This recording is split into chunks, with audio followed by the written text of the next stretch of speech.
দুর্গম পাহাড়ে আশার আলো ক্ষুদ্র নিগোষ্ঠীর জীবনমান উন্নয়নে রিসোর্ট বানাচ্ছে সেনাবাহিনী। মঙ্গলবার সকালে আনুষ্ঠানিকভাবে বান্দরবানের রুমায় সুংসুং পাড়ায় আলামি তাংলা নামে রিসোর্টের ভিত্তিপ্রস্তর স্থাপন করেন ৬৯ পদাতিক ব্রিগেডের commander brigadier general S M. Rakib Ibne Rezwan. আমরা এখনো চেষ্টা চালিয়ে যাচ্ছি তাদেরকে আর্থিক সহায়তা এবং সেই সাথে যে খাদ্যশস্য সহায়তা এবং বাড়িঘর মেরামতের জন্য যে সমস্ত সহায়তা সবকিছু আমরা প্রদান করেছি। আমরা নিশ্চিত করতে চাই যে বম জনগোষ্ঠী নির্বিঘ্নে এবং শান্তিতে বসবাস করতে পারবে।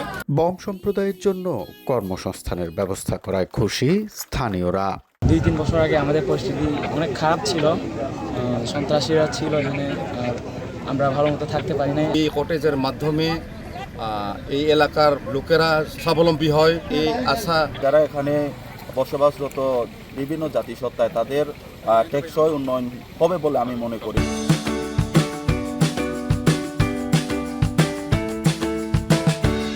বেশ কয়েক বছর আগে অভাব অনটন আর কেএনএ সন্ত্রাসীদের অস্থিরতায় সুংসুং পাড়া ছেড়ে বম সম্প্রদায়ের বহু পরিবার পাড়ি জমান ভারতের মিজোরামে। বর্তমানে আইনশৃঙ্খলা পরিস্থিতি স্বাভাবিক হওয়ায় নিজ ভূমি সুংসুং পাড়ায় ফিরতে শুরু করেছেন অনেকেই।